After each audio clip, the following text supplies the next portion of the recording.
Hello friends, आज हम बात करेंगे कुछ इम्पोर्टेंट एमसीक्यूज़। इसमें जो आपका फर्स्ट क्वेश्चन है, plants grow through out life by which method. Plants जो पूरे जीवन काल में ग्रो करते हैं वो किस मेथड पे ग्रो करते हैं? Cell dedifferentiation, cell differentiation, cell multiplication या नन ऑफ दीज।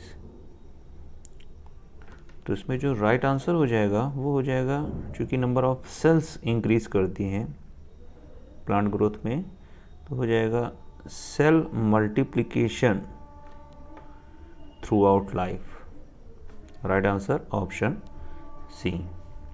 नेक्स्ट है, which of the listed feature is not a unique feature of living organisms. जो नीचे दे रखे हैं फीचर्स, इसमें से कौन सा लिविंग ऑर्गेनिजम्स का यूनिक फीचर नहीं है? Increase in size, response to stimuli, self organisation, growth and reproduction. तो जो आपका इंक्रीज इन साइज है, तो ये नॉन लिविंग कंपोनेंट भी आपका कर लेते हैं, तो ये आपका यूनिक फीचर नहीं है। बाकी रिमेनिंग जो कंटेंट हैं वो सारे के सारे यूनिक फीचर हैं। Unique response to stimuli, self organization and growth and reproduction. Next है, why reproduction is not an inclusive de-defining characteristic of all living organisms. Reproduction is not an inclusive defining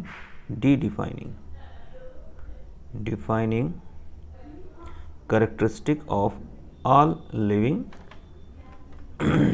organisms. Four option है, non living organisms also reproduce, many living organisms are sterile, reproduction is synonym to growth, या both A and B। तो इसमें जो right answer हो जाएगा option B, many living organisms are sterile,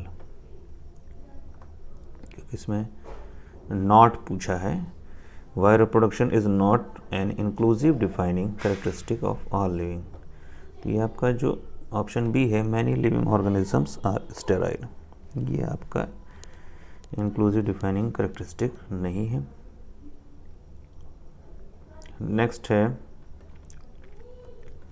process of metabolism leads to. Four option, growth, development, functions of living body या all of these. तो इसमें process of metabolism में आपका growth, development, functions of all living, ये सभी include हैं, तो right answer हो जाएगा ऑल ऑफ दीज। नेक्स्ट है, biological organization of living beings can be represented as. Biological organization level of living beings can be represented as. Four option दे रखे हैं। ए है सब सेलुलर, सेलुलर, इंडिविजुअल, पॉपुलेशन, ये तो नहीं होगा। एटॉमिक, मॉलिकुलर्स, फिर cell, tissue, organ system, individual, तो ये हो जाएगा आपका। ये दो कंटेंट जो होते हैं ये केमिस्ट्री लेवल पे आ जाते हैं। बायोलॉजी में हम स्टार्ट करते हैं फंक्शनल यूनिट, वो आपका हो जाएगा सेल, सेल से टिश्यू, फिर ऑर्गन सिस्टम, और फिर उसके बाद आपका इंडिविजुअल जो ऑर्गेनिज्म है वो बन जाता है। तो राइट आंसर हो जाएगा ऑप्शन बी। नेक्स्ट है, identify the correct statement given below. इसमें कौन सा जो स्टेटमेंट है वो करेक्ट है? Cellular organisation of the body is the defining feature of non living, ये तो नहीं होगा, नॉन लिविंग का कैसे हो जाएगा? Consciousness is the property shared by all living organisms, ये भी नहीं होगा। A patient with dead brain has no self consciousness yet it alive, ये भी नहीं होगा। Human beings are the only organisms who is aware of himself, that is self conscious। तो right answer हो जाएगा ऑप्शन डी।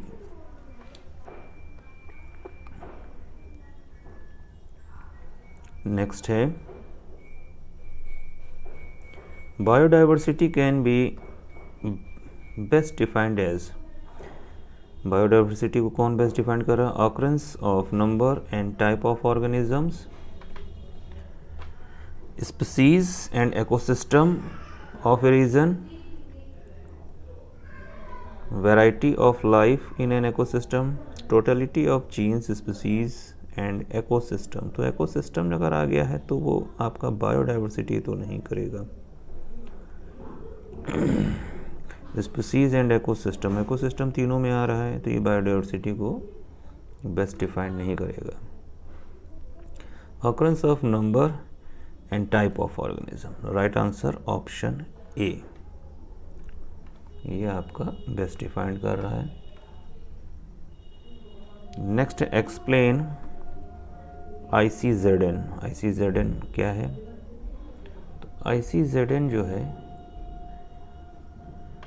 4 ऑप्शन दे रखे हैं, इनको आप पढ़ लीजिएगा। ICZN जो है वो international code of zoological nomenclature, international code of zoological nomenclature.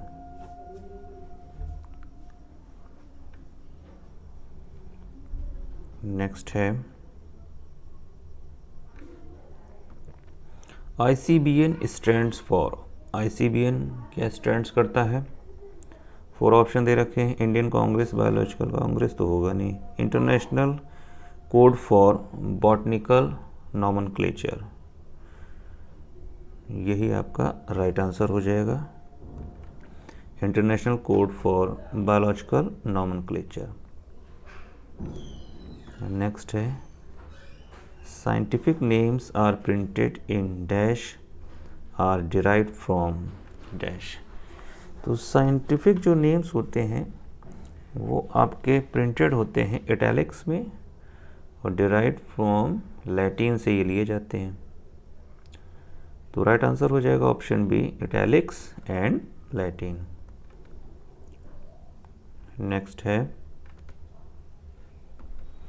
Classification based on morphological characteristic is. Classification based on morphological characteristics is called, क्या कहते हैं? जब मॉर्फोलॉजिकल कैरेक्टरिस्टिक के बेस पे आपका क्लासिफिकेशन करते हैं तो वो आपका हम केवल कुछ ही कैरेक्टर्स के करते हैं, कुछ ही कैरेक्टर्स को देख करके मॉर्फोलॉजिकल तब करते हैं, तो ये आपका क्लासिफिकेशन बेस्ड होता है आपका artificial classification. Right answer option A. Natural में मोर देन 1 को करते हैं, कई कैरेक्टर्स को देखते हैं, और फाइलोजेनिक में आपका जो उनकी एंसेस्ट्रल हिस्ट्री होती है उसके आधार पर क्लासिफिकेशन करते हैं। The phylogenic system of classification was proposed by. Phylogenic जो क्लासिफिकेशन सिस्टम है वो किसने प्रपोज्ड किया था? 4 ऑप्शन, कारोलस लीनियस या Gregor Bentham and Joseph Dalton Hooker, Aristotle या एडोल्फ एंगलर एंड कार्ल प्रांटर। तो एंगलर और प्रांटल ने आपका जो फाइलोजेनिक सिस्टम ऑफ क्लासिफिकेशन है वो प्रपोज किया था। Right answer option D. Next है what are the basis of modern taxonomic studies. जो मॉडर्न टैक्सोनॉमिक स्टडीज़ है उसका बेसिस क्या है? 4 option, internal structure, B ecological information, structure of cell या ऑल ऑफ दीज। 4 ऑप्शन दे रखे हैं, इसमें जो राइट आंसर हो जाएगा, क्योंकि आपका जो मॉडर्न टैक्सोनॉमिक बेसिस है जो आपका मॉडर्न टैक्सोनॉमिक स्टडीज़, उसमें आपका इंटरनल स्ट्रक्चर, इकोलॉजिकल इंफॉर्मेशन और स्ट्रक्चर ऑफ सेल तीनों देखते हैं, तो आ जाएगा D all of these. Next है a group of organisms with similar trait of any rank is। similar trait of any, a group of organism with similar trait of any rank is। 4 option taxon, family, genus और species. इसमें आपका right answer हो जाएगा option A, taxon. Next है the genus Felis includes. जो genus Felis है वो आपका किस में इंक्लूड्स है? सिर्फ आपका 4 ऑप्शन दे रखे हैं, tiger, fish, cat and frog. तो इसमें जो आपका राइट आंसर हो जाएगा वो हो जाएगा ऑप्शन सी, कैट। अब कैट का जो जूलॉजिकल नेम है वो आप कमेंट करके बताएं। तो ये थे कुछ इंपॉर्टेंट MCQs। Thank you.